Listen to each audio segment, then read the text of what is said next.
आ जाइए भैया, त्रिलोक राम आ जाइए, लाला राम, कोमल, लता, सोनाली, सब ठीक है। ऑडियो वीडियो, कैलाश सिंह, सुभाष चंद्र, मोमू यादव, सुरेश, सुखविंद्र सिंह, चलो आप इतने नाम ले पाएंगे, बाकी के नाम कर लेंगे, है ना। गौतम कुमार कह रहे हैं गुड आफ्टरनून मैम, पृथ्वी कैसा है? पृथ्वी एकदम बढ़िया है, अभी सो रहा है हाल फिलहाल, पृथ्वी, है ना। कहते हैं उनको सूक्ष्म तत्व कहते हैं, इनको हम माइक्रो न्यूट्रिएंट्स कहते हैं। उसके बाद मैंने कल पढ़ाया था कि कार्बोहाइड्रेट, प्रोटीन और फैट जो होते हैं ना, ये तीनों ही एनर्जी वाले न्यूट्रिएंट्स माने जाते हैं, इनसे हमें एनर्जी मिलती है। अब कल की क्लास में हमने पढ़ा था कि बेटा कार्बोहाइड्रेट्स क्या होती है, उसके बाद मैंने पढ़ाया था कि कैसे बनती है, उसके बाद हमने पढ़ा था कार्बोहाइड्रेट्स तीन टाइप्स की होती है, मोनो, ओलिगो, पॉलीसैकेराइड। मोनोसैकेराइड के तीन एग्जांपल नोट डाउन करवाए थे, गैलेक्टोज, ग्लूकोज, फ्रक्टोज। फटाक से मुझे कमेंट करके बताइए सबसे मीठी शर्करा कौन सी होती है। हाँ जी, कमेंट करके बताइए फटाक से। द स्वीटेस्ट नेचुरल कार्बोहाइड्रेट, है ना, जो नेचर से मिलती है और सबसे मीठी होती है, वो कौन सी होती है? फिर हम आज की क्लास स्टार्ट करते हैं। अब 2 नंबर वाला कार्बोहाइड्रेट यहां से पढ़ना हमें आज शुरू करना है, ओलिगोसैकेराइड। बेटा कल की क्लास में मैंने पढ़ाया था कि ओलिगोसैकेराइड का मीनिंग क्या होता है। मैंने बताया था कि ओलिगोसैकेराइड वो कार्बोहाइड्रेट होती है जिनमें सैकेराइड यूनिट्स की संख्या कितनी होनी चाहिए मैम? एक से अधिक कितना होता है बेटा? 2। और 10 से कम मतलब 9, जहां पर सैकेराइड यूनिट की संख्या 2 से 9 के बीच में होती है। जी हाँ, फ्रक्टोज सबसे मीठी शर्करा होती है जो हमें नेचर से मिलती है। आज हम आपको आर्टिफिशियल शुगर के बारे में भी बताएंगे थोड़ा, राइट। चलिए, तो मैंने कहा जहां पर कार्बोहाइड्रेट्स, ऐसी कार्बोहाइड्रेट्स जिनमें सैकेराइड यूनिट्स 2 से 9 हो, बेटा जो 2 से 9 मोनोसैकेराइड से मिलकर बना हुआ होगा उसको आप क्या बोलोगे बेटा? उसको ओलिगोसैकेराइड कहोगे। अब जरा ध्यान से सुनो, अगर 2 होगा तो उसे हम क्या कह सकते हैं? डाइसैकेराइड। अगर 3 होगा तो हम उसे क्या कह देंगे? ट्राइसैकेराइड। केमिस्ट्री में पढ़ी होगी ना ये, डाई ट्राई, है ना। और अगर 4 होंगे तो हम क्या बोल देंगे बेटा? टेट्रासैकेराइड हो जाएगी। 5 बोल देंगे तो उसे क्या बोल देंगे हम? पेंटासैकेराइड बोल देंगे। ऐसे 6 होगी तो उसे हेक्सासैकेराइड, 7 होगी तो उसे हेप्टा, 8 होगी तो ऑक्टा, 9 होगी तो नॉन, और 10 तो उधर चली जाती है, खैर पॉलीसैकेराइड में आ जाती है ना। अब मेरी बात ध्यान से सुनो, अगर 2 मोनोसैकेराइड से मिलकर बना हुआ होगा तो उसे आप क्या बोलोगे? डाइसैकेराइड बोलोगे। लेकिन डाइसैकेराइड आएगा किसमें? ओलिगोसैकेराइड में आएगा। इसलिए मैंने कहा था कि कुछ किताब वाले लिख देते हैं मोनो डाई पॉली, ठीक है, तो वो डाइसैकेराइड किसमें आएगा? ओलिगोसैकेराइड में ही आएगा, क्योंकि आपने बोला है कि ओलिगोसैकेराइड जो होती है उसमें 2 से लेकर 9 तक मोनोसैकेराइड यूनिट्स हो सकती हैं या सैकेराइड यूनिट्स हो सकती हैं। तो बेटा जहां 2 होंगी तो उसको डाइसैकेराइड कार्बोहाइड्रेट कह देंगे आप। और हम डेली लाइफ में, हम दैनिक जीवन में यही आपका डाइसैकेराइड काम में लेते हैं, इसीलिए बुक्स वाले मोनो डाई पॉली लिख देते हैं। लेकिन आपको याद रखना है कि डाइसैकेराइड किसमें आती है? ओलिगोसैकेराइड में ही आती हैं। ऐसी ओलिगोसैकेराइड्स जिनमें 2 सैकेराइड यूनिट्स हैं उनको आप डाई बोल देते हो। और यही जो डाइसैकेराइड्स होती है ना, ये आप डेली लाइफ में काम में लेते हो, दैनिक जीवन में हम इन्हीं डाइसैकेराइड्स को काम में लेते हैं। इसीलिए बेटा हम यहां पर इनके एग्जाम्पल 3 याद रखेंगे। कौन कौन से एग्जांपल है डाइसैकेराइड के? तो लिख दो, डेली लाइफ में जो ओलिगोसैकेराइड काम में लेंगे वो कौन सी लेंगे? वो डाइसैकेराइड लेंगे। यानी कि ये कितनी सैकेराइड से मिलकर बनी हुई होंगी? ये 2 सैकेराइड से मिलकर बनी हुई होंगी। 2 मोनो जुड़ गई तो एक डाई बन गया। कैसे कैसे? जरा एग्जांपल लिखो। पहला एग्जांपल लिख दो आप, माल्टोज। माल्टोज के बारे में सुना है बेटा? माल्टोज को हिंदी में माल्टोस लिखा जाएगा, ठीक है। माल्टोज को हम कहते हैं माल्ट सुगर, माल्ट सुगर। और मैं आपको बता दूं कि ये माल्टोज जो होता है ना, ये बच्चा ड्राई फ्रूट्स में बहुत मिलता है। ड्राई फ्रूट्स खाते हैं ना, और सबसे ज्यादा तो ये मिलता है आलमंड में, बादाम में ज्यादा मिलता है। इसीलिए कभी कभी इसको हम आलमंड सुगर भी कह देते हैं। इसको क्या कह देते हैं हम? आलमंड सुगर या बादाम वाली शर्करा कह देते हैं बेटा, बादाम शर्करा। ड्राई फ्रूट्स में, काजू में, बादाम में, ये जो बीज वाली चीज खाते हैं ना, सीड्स वाली, है ना। सीड्स का मतलब क्या होता है? बीज। तो बीजों वाली चीज में जितनी भी आप खाते हो ना, उनमें माल्टोज की मात्रा ज्यादा होती है बेटा, ठीक है। जरा मेरी बात को ध्यान से सुनो, ये माल्टोज, एल लगा लो, माल्टोज जो होता है ये किससे मिलकर बना हुआ होगा? ये एक डाइसैकेराइड का एग्जांपल है, तो ये 2 सैकेराइड यूनिट से मिलकर बना हुआ होगा। यानी कि 2 मोनोसैकेराइड जब जुड़ेंगी तो एक डाइसैकेराइड बनेगा। तो ये माल्टोज कब बनता है? जब एक ग्लूकोज का मॉलिक्यूल दूसरे ग्लूकोज के मॉलिक्यूल से जुड़ जाता है, तो बेटा एक माल्टोज का मॉलिक्यूल मिलता है आपको। 2 ग्लूकोज जुड़कर एक माल्टोज बनाएंगे। देखो, पहला ग्लूकोज, दूसरा ग्लूकोज, 2 ग्लूकोज जुड़े और जुड़कर क्या बना दिया? एक माल्टोज डाइसैकेराइड बनाएंगे। तो यही तो हमने लिखा कि 2 ग्लूकोज, कल हमने पढ़ा था ग्लूकोज मोनोसैकेराइड कार्बोहाइड्रेट होती है, ग्लूकोज मोनोसैकेराइड शर्करा है। तो पहली मोनोसैकेराइड, दूसरी मोनोसैकेराइड, दोनों जुड़ी और जुड़ने से क्या बना बेटा? एक डाइसैकेराइड बना, जिसको आप माल्टोज कहते हैं। अब मैं या तो मैं ये कह दूं कि 2 ग्लूकोज के जुड़ने से एक माल्टोज मिलता है, या मैं ये भी तो कह सकती हूँ ना बच्चा कि एक माल्टोज टूटेगा तो 2 ग्लूकोज के मॉलिक्यूल मिलेंगे। कह सकते हो? जी हाँ मैम, आप बिल्कुल कह सकते हो। तो यही एग्जाम में भी क्वेश्चन आता है कि माल्टोज के टूटने से कौन कौन सी मोनोसैकेराइड कार्बोहाइड्रेट्स मिलती हैं, तो आप बताओगे 2 ग्लूकोज मिलते हैं। अब बेटा माल्टोज को तोड़ता कौन है? एक एंजाइम। कौन सा एंजाइम? तो बेटा माल्टोज को 2 ग्लूकोज के मॉलिक्यूल में तोड़ने वाला एंजाइम कहलाता है माल्टेज एंजाइम। लिख दो, कहां होता है, कैसे होता है, ये बात की बात है। फिलहाल लिख दो कि 2 ग्लूकोज आपस में जुड़ते हैं तो एक माल्टोज का मॉलिक्यूल अणु बनाते हैं, और इस माल्टोज को तोड़ेगा जब माल्टेज एंजाइम। बेटा जिस भी शब्द के आखिर में एज लगा हुआ होता है वो एंजाइम होता है, ठीक है। तो माल्टेज ने माल्टोज को तोड़ा और 2 ग्लूकोज में तोड़ दिया, ठीक है। ऐसे ही सुनो, दूसरा जो कार्बोहाइड्रेट होता है उसको आप बोलोगे सुक्रोज। नंबर 2 पे जो डाइसैकेराइड का उदाहरण है उसको आप बोलोगे सुक्रोज। सुक्रोज को बोलते हैं बेटा टेबल शुगर। जो हमारे घर में चीनी आती है ना वो सुक्रोज होती है। जो वो शुगर है ना कौन सी, जो आप चाय में डालते हो, जो आप मिठाइयों में डालते हो, चाशनी बनाने में, तो बेटा इसको टेबल पर सर्व होने वाली शुगर कहा जाता है। अगर आपसे पूछ ले टेबल शर्करा किसको कहते हैं, आप बताओगे सुक्रोज को। लेकिन अगर पूछ ले टेबल सोल्ट किसको कहते हैं, NaCl, सोडियम क्लोराइड होता है वो। ठीक है, हमारे घरों में रसोई में जो नमक काम में लेते हैं वो NaCl, और जो शुगर जो चीनी काम में लेते हैं वो सुक्रोज होती है। अब सुक्रोज किसका एग्जाम्पल है मैम, एक डाइसैकेराइड का। तो सुक्रोज भी किससे मिलकर बना हुआ होगा बेटा, 2 मोनोसैकेराइड से। अब 2 मोनोसैकेराइड कौन कौन सी जुड़कर बनाती हैं, जब एक ग्लूकोज का मॉलिक्यूल एक फ्रक्टोज के साथ जुड़ जाए, ग्लूकोज और फ्रक्टोज के साथ जुड़ जाए तो आपको क्या मिलेगा, एक मॉलिक्यूल आपको सुक्रोज का मिलेगा। अब कल की क्लास आपको याद होगी, मैंने कहा था कि जो गन्ना होता है, शुगर केन होता है, उसमें क्या होता है, फ्रक्टोज होता है। और आपने सुना होगा गन्ने से ही तो क्या बनती है, चीनी बनती है। तो गन्ने में क्या था, फ्रक्टोज। तो बेटा यही फ्रक्टोज तो क्या चीनी बनाएगा, सुक्रोज बनाएगा। चीनी क्या है, सुक्रोज है। चीनी क्या है, सुक्रोज है। राइट, तो मैंने कहा एक ग्लूकोज का मॉलिक्यूल एक फ्रक्टोज के साथ जुड़ा तो एक सुक्रोज मिल गया। और ये सुक्रोज कहां होता है मैम, एक तो चीनी में होता है, इसलिए इसका नाम टेबल शुगर पड़ गया। इसी सुक्रोज को हम कहते हैं हनी शुगर। हनी का मतलब होता है बेटा शहद। शहद बनाने में भी यही काम आती है। ये शहद वाली शर्करा है। अगर पूछ लेना कि शहद में कौन सी कार्बोहाइड्रेट ज्यादा मात्रा में होती है तो वो यही होती है। अब ऐसा नहीं है कि शहद में ग्लूकोज और फ्रक्टोज नहीं होगा। जी हाँ, ग्लूकोज और फ्रक्टोज भी तो होगा, क्योंकि आप कह रहे हो शहद में सुक्रोज है, और सुक्रोज किससे बना हुआ है, ग्लूकोज और फ्रक्टोज से बना हुआ है ना। इसलिए मैंने कहा था ये चीज कल की क्लास में समझ में आएगी आपको। दूसरा बेटा, अगर आपसे पूछे गुड़ में, गुड़ जिसको इंग्लिश में हम जैगरी कहते हैं, इसमें क्या होता है, तब भी आपका आंसर क्या होगा बेटा, गुड़ में, शहद में, चीनी से बनी हुई सारी मिठाइयां, गुड़ से बने हुए सारे प्रोडक्ट्स, शहद से बने हुए सारे प्रोडक्ट्स, उन सब में क्या होती है, सुक्रोज होती है। और हमारे घर में जो चीनी आती है वो भी क्या होता है बेटा, वो भी आपकी सुक्रोज होती है, वो भी आपकी सुक्रोज होती है। अब अगर मैं आपसे कहूं कि एक सुक्रोज का मॉलिक्यूल टूटेगा तो आपको क्या मिलेगा, एक बेटा ग्लूकोज का मॉलिक्यूल और एक फ्रक्टोज का मॉलिक्यूल मिलेगा। अब तोड़ेगा कौन, तो एक एंजाइम, और उस एंजाइम को बोलते हैं सुक्रेज एंजाइम। बेटा जिसके एंड में एज लग जाए वो एंजाइम हो जाता है, जिसके अंत में आखिर में एज लग जाए वो एंजाइम है। तो सुक्रेज ने क्या करा, सुक्रोज को तोड़ा और तोड़ने से ग्लूकोज और फ्रक्टोज मिला। तो आप जब भी चीनी, शहद, गुड़, इनसे बनी हुई चीजें खाते हो तो आपकी बॉडी में सुक्रोज गया, वो सुक्रोज जाके डाइजेस्ट हो जाता है, सुक्रोज टूट जाता है। किसमें टूट जाता है, तो बेटा ग्लूकोज और फ्रक्टोज में टूट जाता है।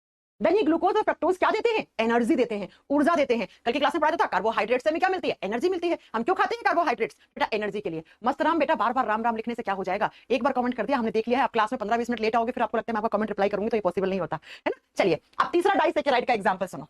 तीसरा जो डाइसैकेराइड आता है वो आता है बेटा यहाँ पे लैक्टोज। नंबर 3 पे आता है लैक्टोज। हिंदी में सेम नाम है बेटा, लैक्टोज ही कहेंगे हिंदी में भी। ठीक है, लैक्टोज को कहा जाता है मिल्क शुगर, दूध वाली शर्करा। ये किसमें होती है, दूध में होती है। आप अगर दूध पी रहे हो तो दूध में कार्बोहाइड्रेट जो होती है, जो शुगर होती है, उसको लैक्टोज कहते हैं।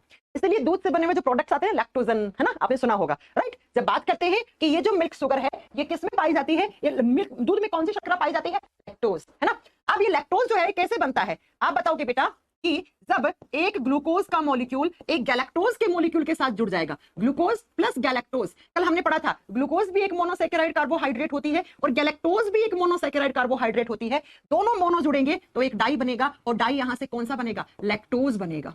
तो एक ग्लूकोज एक गैलेक्टोज जुड़ेगा तो एक मॉलिक्यूल आपको लैक्टोज का मिलेगा, है ना। ठीक है, अब बेटा अगर आप लैक्टोज को तोड़ोगे तो आपको क्या मिलेगा, बताओ। लैक्टोज टूटा, आपने दूध पिया, छोटे बच्चे दूध पीते हैं, है ना, दूध पीते हैं तो उनके दूध के अंदर क्या रहता है, लैक्टोज रहता है। और जैसे ही उनका डाइजेस्टिव सिस्टम उसको पचा देता है तो लैक्टोज किसमें टूट जाता है, ग्लूकोज और गैलेक्टोज में टूट जाता है। ठीक है, ग्लूकोज और गैलेक्टोज में टूट जाता है। ठीक है, नेक्स्ट मेरी बात को यहां से ध्यान से सुनिएगा, क्या कि लैक्टोज को ग्लूकोज और गैलेक्टोज में कन्वर्ट कौन करेगा, तोड़ेगा कौन, तो एक एंजाइम। कौन सा enzyme, lactase enzyme, lactase enzyme. तो बेटा अगर आपसे एग्जाम में पूछ ले कि दूध में कौन सी शर्करा होती है, मान लो एग्जामिनर का दिमाग घूम गया, उसने लैक्टोज नहीं दिया ऑप्शन में, तो ऑप्शन में ग्लूकोज हुआ तो वो भी सही कर देंगे, ऑप्शन में गैलेक्टोज हुआ तो ये भी तो सही हो जाएगा ना, दूध में ये भी है, ये भी है ना, है ना। तो बेटा अगर दोनों हुआ तो दोनों ऑप्शन सही हो जाएंगे, तीनों होगा तो ऑल ऑफ दिस वाला ऑप्शन सही हो जाएगा।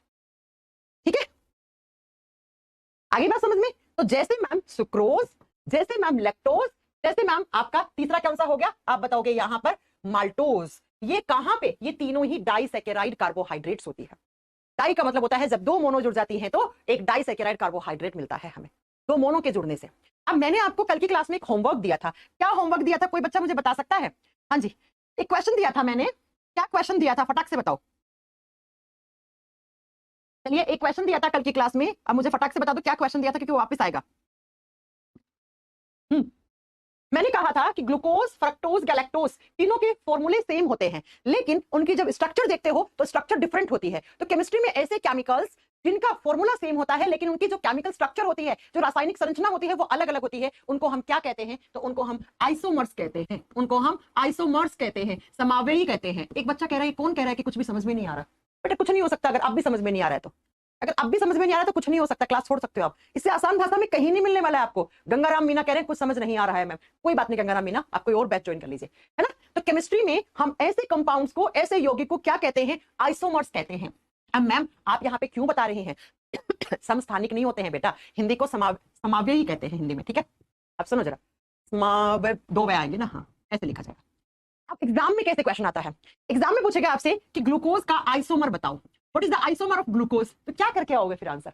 हाँ जी, आपसे पूछ ले कि जो आपका ग्लूकोज का आइसोमर है वो क्या होता है बेटा, तो आप बताएंगे कि ग्लूकोज का जो आइसोमर होता है वो या तो ऑप्शन में हमें मिलेगा गैलेक्टोज, या हमें ऑप्शन में क्या मिलेगा बेटा, आप लोग बताओ।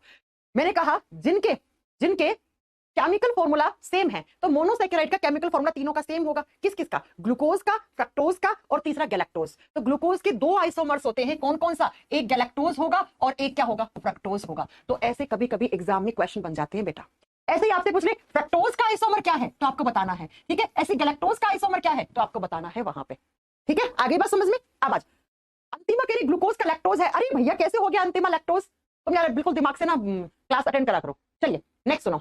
नेक्स्ट अब देखो बेटा, माल्टोज, सुक्रोज, लैक्टोज, इन तीनों का भी फॉर्मूला क्या होता है? सेम होता है। इन तीनों का भी क्या होता है? फॉर्मूला सेम होता है। क्या? तो इन तीनों का फॉर्मूला होता है C12H22O11। इनका भी जनरल फॉर्मूला क्या होता है? C12H22O11, ठीक है।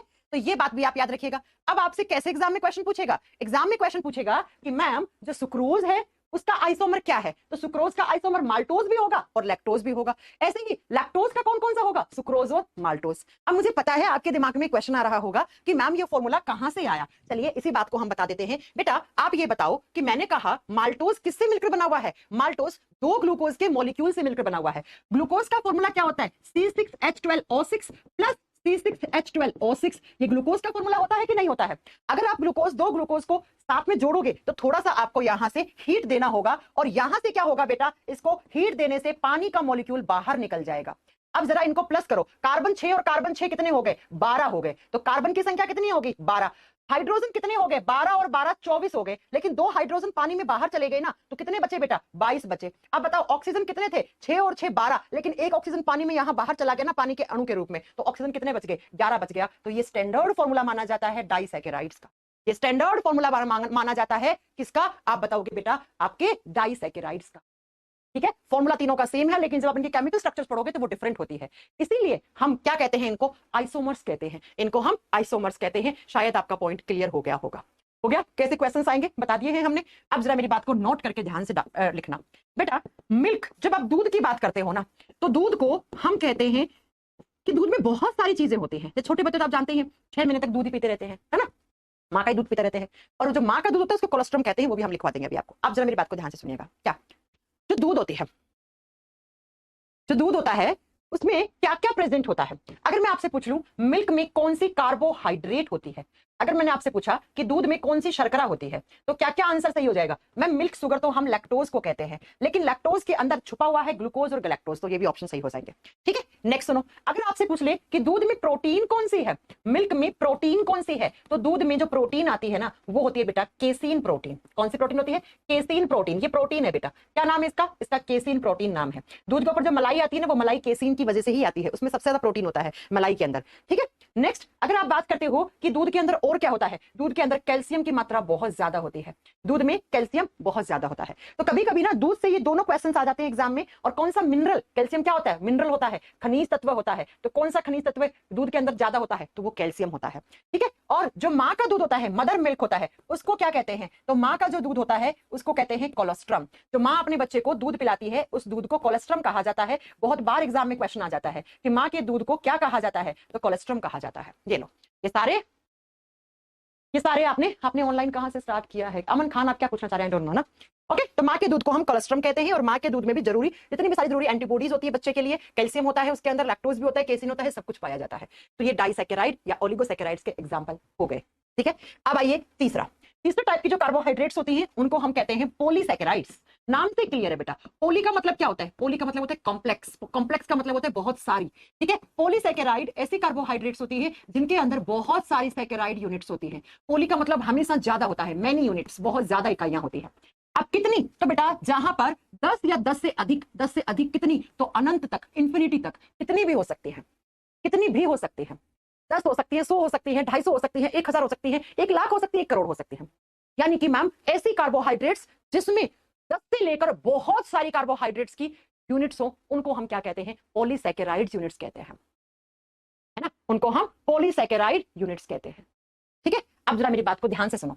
पॉलीसैकेराइड में बहुत सारी यूनिट है, तो इनकी स्ट्रक्चर्स कैसी हो जाएगी? इनकी स्ट्रक्चर कॉम्प्लेक्स हो जाएगी, जटिल हो जाएगी, इसीलिए हम इनको जटिल शर्कराएं या कॉम्प्लेक्स कार्बोहाइड्रेट का नाम दे देते हैं बेटा, इसलिए हम इनको कॉम्प्लेक्स कार्बोहाइड्रेट्स कहते हैं बेटा। अब जरा बात को ध्यान से सुनिए, ये जो पॉलीसैकेराइड कार्बोहाइड्रेट्स होती हैं, ये किससे बनी हुई होंगी? मोनोसैकेराइड या डाइसैकेराइड से, क्योंकि मोनो में 1 है, डाई में 10 से कम है। तो भैया आप बताओगे मोनोसैकेराइड और जो डाइसैकेराइड यूनिट्स होती हैं वो आपस में जुड़ जाती हैं, कितनी भी जुड़ सकती हैं, लेकिन मिनिमम इतनी, मैक्सिमम कोई अंत ही नहीं है, अनंत तक, अनंत तक, ठीक है। अब जरा सुनो कि इसमें एग्जांपल कौन कौन से आते हैं, इसमें एग्जांपल कौन कौन से आते हैं। एक फोटो दिखाती हूं, उसे थोड़ा सा समझने की कोशिश करना, इसके एग्जांपल। पहले मैं आपको एक चीज और पढ़ाना चाहती हूं बेटा, क्या कि जो ये पॉलीसैकेराइड कार्बोहाइड्रेट्स होती है ना, उनको हम 2 कैटेगरी में डिवाइड करते हैं। एक बोलेंगे हम होमोपॉलीसैकेराइड, होमोपॉलीसैकेराइड, और दूसरा कौन सा होता है बेटा? दूसरा होता है हेटेरोपॉलीसैकेराइड। एक होता है होमोपॉलीसैकेराइड, एक होता है हेटेरोपॉलीसैकेराइड। अब होमो का मतलब क्या है और हेटेरो का मतलब क्या है वो सुन लो। होमो का मतलब है एक जैसी, एक जैसी, यानी कि जिसमें मोनोसैकेराइड यूनिट एक जैसी होंगी, सारी एक ही जैसी होंगी। जैसे जैसे मान लो कि आपका कोई भी एक पॉलीसैकेराइड यूनिट है, वो इस तरीके की, ऐसे एक जैसी यूनिट से मिलकर बना हुआ है, ये लो, एक जैसी, सारी एक जैसी होंगी दिखने में, काम करने में, यानी कि एक जैसी मोनोसैकेराइड या एक जैसी डाइसैकेराइड कार्बोहाइड्रेट से मिलकर बना हुआ पॉलीसैकेराइड होमोपॉलीसैकेराइड कहलाता है। हेटेरो का मतलब है जो अलग अलग प्रकार की, एक ग्लूकोज का मॉलिक्यूल होगा, एक फ्रक्टोज का होगा, एक गैलेक्टोज का होगा, किसी का भी हो सकता है। यहां पर अगर ये सारे मॉलिक्यूल ग्लूकोज के हैं तो ये सारे ग्लूकोज के होंगे, अगर फ्रक्टोज के हैं तो फ्रक्टोज के होंगे सारे। ऐसा नहीं है कि एक ग्लूकोज, एक फ्रक्टोज, फिर ग्लूकोज, फिर फ्रक्टोज, नो, ये नहीं होगा, ठीक है। हेटेरोपॉलीसैकेराइड में क्या होगा? एक ग्लूकोज का मॉलिक्यूल हो गया, एक फ्रक्टोज का हो गया, फिर एक गैलेक्टोज का हो गया, फिर एक माल्टोज का हो गया, और ऐसे चलकर अनंत तक कितने भी हो सकते हैं मॉलिक्यूल्स, उस कार्बोहाइड्रेट को हेटेरोपॉलीसैकेराइड कार्बोहाइड्रेट कहेंगे, है ना। आगे बात समझ में, आगे बात समझ में कि होमोपॉलीसैकेराइड्स क्या होती है, इस फोटो से देखने की कोशिश करना, और यहीं पर हम आपको सारी चीजें पढ़ाने वाले हैं, एक एक चीज करके। सब दिख रहा होगा ना, एकदम क्लियर दिख रहा होगा ना। चलो सुनो मेरी बात को ध्यान से। होमोपॉलीसैकेराइड में देखो ये सारी एक जैसी यूनिट है, एक जैसी इकाई है, जबकि इधर देखो एक रेड कलर की, एक ब्लू कलर की, एक येलो, ब्लू है ना, पिंक, क्या दिखने में एक जैसी है? नहीं है। तो ये किसका एग्जाम्पल होगा? ये हेटेरोपॉलीसैकेराइड का एग्जाम्पल होगा। अब जो होमोपॉलीसैकेराइड्स होती है ना, वो बेटा 2 तरीके से हो सकते हैं। ये जो होमोपॉलीसैकेराइड्स होती है, जो एक जैसी इकाइयों से मिलकर बनी हुई होती हैं, ये कैसे होती हैं? ये 2 तरीके से प्रेजेंट हो सकती हैं। कैसे कैसे? या तो ये होंगी स्टोरेज की फॉर्म में। स्टोरेज का मतलब होता है भंडारण या संग्रहित, कहीं ना कहीं स्टोर हो रखी होंगी। स्टोरेज का मतलब क्या होता है? संग्रहित होना या भंडारण होना, भंडारित होना, कहीं ना कहीं ये स्टोर हो रखी होंगी। या ये हो सकती है स्ट्रक्चरल फॉर्म में। स्ट्रक्चरल का मतलब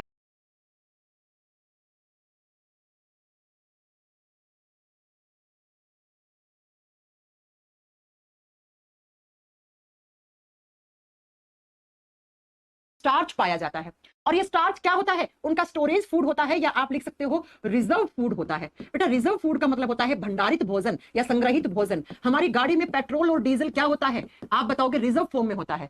उसको रिजर्व क्यों रखते हैं? ताकि इमरजेंसी कंडीशन में कभी अगर हमारी गाड़ी में पेट्रोल डीजल खत्म हो गया तो हम रिजर्व पेट्रोल डीजल को काम में लेके गाड़ी चला सकते हैं, पेट्रोल पंप तक तो एटलीस्ट।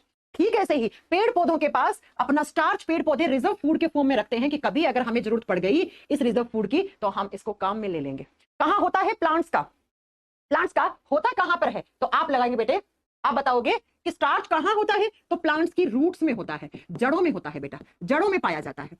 अब ये स्टार्च किससे बना हुआ होता है? तो स्टार्च बना हुआ होता है अल्फा ग्लूकोज से। बेटा जब अल्फा ग्लूकोज की एन यूनिट, एन का मतलब कितनी भी हो सकती है, 10 से अनंत के बीच में, कितनी भी हो सकती है 10 से इंफिनिटी के बीच में ग्लूकोज की यूनिट, ठीक है। तो यहां से जब अल्फा ग्लूकोज की एन इकाई आपस में जुड़ जाएंगी तो आपको एक कॉम्प्लेक्स कार्बोहाइड्रेट मिलेगा, एक पॉलीसैकेराइड कार्बोहाइड्रेट मिलेगा, उसका नाम स्टार्च होगा, उसका नाम स्टार्च होगा, ठीक है। उसका नाम क्या होगा बेटा? स्टार्च होगा।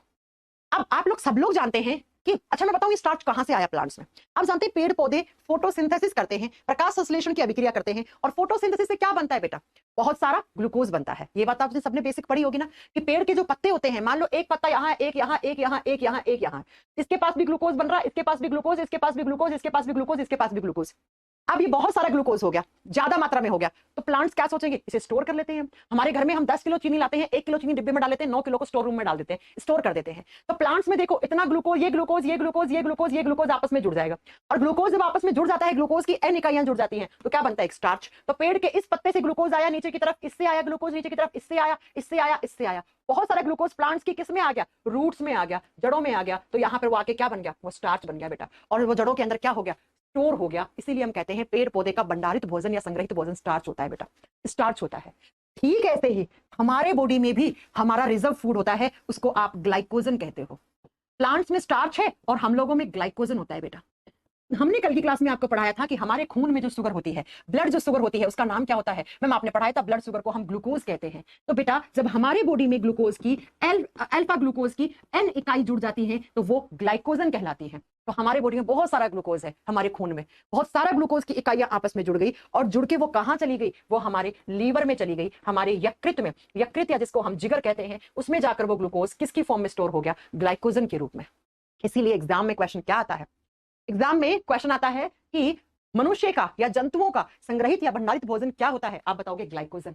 ग्लाइकोजन क्या है, कार्बोहाइड्रेट है, किससे बना हुआ है, ग्लूकोज से ही। ग्लूकोज की कितनी इकाई, अनंत, इन्फिनिटी, कितनी भी लिख सकते हो, n इकाई, ठीक है। लेकिन यहाँ पे n कितना होगा, 10 से ऊपर, और कितना बेटा, अनंत के बीच में होना चाहिए। अब ऐसा नहीं है कि 2-3 हो सकता है ग्लूकोज, नहीं, ठीक है, राइट। और ये ग्लाइकोजन और स्टार्च दोनों क्या है बेटा, ये दोनों ही होते हैं, आप बताओगे ये दोनों ही कॉम्प्लेक्स कार्बोहाइड्रेट है। कॉम्प्लेक्स का मतलब पॉलीसैकेराइड, किस टाइप की, तो होमोपॉलीसैकेराइड, और ये किस फॉर्म में है, ये स्टोरेज फॉर्म में होती है।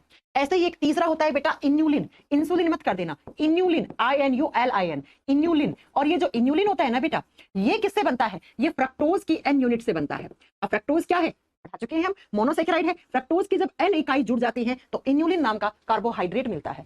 और ये इन्यूलिन कहाँ होता है, डहेलिया एक प्लांट होता है, बहुत सुंदर सा प्लांट का फूल होता है, उस डहेलिया की, डहेलिया क्या है बेटा, ये डहेलिया एक प्लांट है, एक पेड़ है, सॉरी प्लांट नहीं, प्लांट पेड़ नहीं, सॉरी पौधा, ठीक है, प्लांट है, और इसकी रूट्स में, इसकी जड़ों में ये आपका क्या स्टोर रहता है, इन्यूलिन स्टोर रहता है। तो डहेलिया प्लांट की, डहेलिया पौधे की जड़ों के अंदर क्या रहता है, तो आप बताओगे बेटा, आप बताओगे इन्यूलिन होता है। और इन्यूलिन क्या है, स्टोरेज फॉर्म वाला होमोपॉलीसैकेराइड कार्बोहाइड्रेट है। किससे बना हुआ है, फ्रक्टोज की n इकाई के जुड़ने से। इसीलिए इस फोटो में देखो आप, स्टार्च जो आलू में और राइस में, याद रखना बेटा, स्टार्च जो होता है वो आलू और राइस में बहुत ज्यादा पाया जाता है, ठीक है। मैंने हालांकि कल की क्लास में पढ़ाया था मैंने ना कि स्टार्च आलू में और चावल में बहुत होता है। उसके बाद लिखा हुआ है ग्लाइकोजन, ग्लाइकोजन कहां होता है, हमारे लीवर में और हमारी मांसपेशियों में भी हो सकता है। इन्यूलिन कहां रहता है, डहेलिया और राइजोम्स, अच्छा ये भी लिख लो, ठीक है, डहेलिया और राइजोम्स भी लिख लो, राइजोम्स प्लांट की भी जड़ों में होता है, ये डहेलिया और राइजोम्स भी लिख लेना, राइजोम्स इन दोनों में पाया जाता है, राइजोम्स और डहेलिया दोनों की जड़ों में पाया जाता है इन्यूलिन। ऐसे ही एक और होता है बेटा डेक्स्ट्रेन, एक और होता है डेक्स्ट्रेन, डेक्स्ट्रेन सेम नाम हिंदी में होता है डेक्स्ट्रेन। ये भी क्या है, एक कार्बोहाइड्रेट है, कौन सी, पॉलीसैकेराइड। ये कहां होता है, ईस्ट में, ईस्ट का मतलब होता है खमीर में, ये खमीर में होता है। और दूसरा ये बैक्टीरिया में होता है, ये बैक्टीरिया में होता है, ये जीवाणुओं में होता है। बैक्टीरिया और जीवाणुओं में जो कार्बोहाइड्रेट होती है वो डेक्स्ट्रेन होती है। अब कैसे क्वेश्चन आएगा, सुन लो, स्टार्च किस प्रकार का कार्बोहाइड्रेट है, स्टार्च किस में ज्यादा होता है, तो स्टार्च आप क्या बता दोगे बेटा, आलू में ज्यादा होता है, चावल में ज्यादा होता है, व्हाइट राइस में, ठीक है। ये किसका रिजर्व फूड है, प्लांट्स का, कहां पाया जाता है, उनकी जड़ों में, किससे बनता है, ग्लूकोज की n इकाइयों से। नेक्स्ट आपसे पूछेगा ग्लाइकोजन क्या है, आपको बताना पड़ेगा, किससे बना हुआ होता है, कहां होता है, किसका स्टोर फूड है, एनिमल्स का, हम लोगों का, एनिमल्स का या ह्यूमंस का स्टोर फूड है, जंतुओं का या मनुष्य के शरीर का संग्रहित भोजन है। इन्यूलिन क्या है, कहां पाया जाता है, किससे बना हुआ होता है, तो ये आपके आंसर। ऐसे ही पूछेगा खमीर और बैक्टीरिया यानी जीवाणुओं में कौन सी कार्बोहाइड्रेट होती है, डेक्स्ट्रेन होती है, डेक्स्ट्रेन होती है। ये तो ये स्टोरेज फॉर्म में है, ये भी स्टोर हो रहा है, ये भी स्टोर हो रहा है, ये भी स्टोर हो रहा है, ये भी स्टोर हो रहा है। अब दूसरा जो मैंने पढ़ाया होमोपॉलीसैकेराइड है, वो है स्ट्रक्चरल फॉर्म में, ये किसी ना किसी स्ट्रक्चर को बना रहा होगा बेटा। तो देखते हैं वो कौन सा है, पॉलीसैकेराइड जो कि कोई स्ट्रक्चर बना रहा है। तो बेटा यहाँ पे एक एग्जांपल लिख लो, सेल्यूलोज, सेल्यूलोज, सेल्यूलोज भी एक पॉलीसैकेराइड कार्बोहाइड्रेट होता है और ये कोई स्ट्रक्चर बनाता है। कौन सी स्ट्रक्चर, तो ये प्लांट्स की सेल वॉल में होता है, ये पेड़ पौधों की कोशिका भित्ति में पाया जाता है। पेड़ पौधों के अंदर जो सेल के बाहर क्या होती है, सेल वॉल होती है, जिसको कोशिका भित्ति कहते हैं। वो कोशिका भित्ति किसकी बनी हुई होती है, वो सेल्यूलोज की बनी हुई होती है। ये कौन सी स्ट्रक्चर बना रहा है? ये सेल वॉल बना रहा है, ये कोशिका भित्ति बना रहा है। किसकी कोशिका भित्ति? प्लांट्स की। तो बेटा ये संरचना बनाने वाला हो गया ना, ये स्ट्रक्चरल पॉलीसेकेराइड हो गया ना, कोई स्ट्रक्चर को बना रहा है ना। किसकी स्ट्रक्चर को? तो आपने बता दिया प्लांट की सेल वॉल को। दूसरा ऐसा ही होता है, एक एग्जांपल काइटिन, CHITINE, काइटिन। और ये काइटिन कहां होता है? फंगस की सेल वॉल में। कहां होता है? जो फंगी होते हैं, जो कवक होते हैं, उनकी कोशिका भित्ति में पाया जाता है। तो आपसे पूछे कवकों की, कवक या फफूद की कोशिका भित्ति में कौन सा कार्बोहाइड्रेट पाया जाता है? तो कवक और फफूद, कवक या इसी को हम फफूद कहते हैं, उसकी कोशिका भित्ति में काइटिन नाम का पाया जाता है। और बताओ ये काइटिन कहां होता है? चींटी हो गया, है ना, मकोड़ा हो गया, इनकी जो सबसे बाहर वाली लेयर होती है ना, जो इंसेक्ट्स होते हैं ना, इंसेक्ट्स का मतलब क्या होता है बेटा? कीट। इंसेक्ट्स का मतलब होता है कीट। और कीटों की जो आउटर लेयर होती है, जो उनके शरीर की सबसे बाहर वाली परत होती है, उसमें भी काइटिन होता है। तो अगर आपसे पूछ ले जो कीट होते हैं, जैसे चींटी हो गई, जैसे मकोड़ा हो गया, जैसे कॉकरोच हो गया, जैसे केंचुआ हो गया, इन सबकी जो सबसे बाहर वाली परत होती है वो किसकी बनी हुई होती है? वो बनी हुई होती है बेटा, आप बताओगे काइटिन की बनी हुई होती है, काइटिन की होती है। ठीक है, तो यही यहाँ पे स्लाइड में दिया हुआ था बेटा कि जैसे सेल्यूलोज प्लांट की सेल वॉल बना रहा है, जैसे काइटिन कवक की सेल वॉल, और इंसेक्ट्स का एक्सोस्केलेटन, एक्सोस्केलेटन का मतलब है बाहरी कंकाल, यानी कि उनकी बाहर वाली लेयर बनाता है। ऐसे ही होता है एक और लिग्निन, लिग्निन भी लिख दो। ये कहां पाया जाता है? ये किसकी स्ट्रक्चर बनाता है? काइटिन, लिग्निन और लिख दो बेटा। लिग्निन किसकी स्ट्रक्चर बनाता है? तो लिग्निन बनाता है जो वुडी प्लांट्स होते हैं। वुडी प्लांट्स का मतलब क्या होता है? काष्ठीय पौधे जिनसे लकड़ी मिलती है आपको, उनके अंदर होता है, उनके अंदर होता है जहां से लकड़ी मिलती है।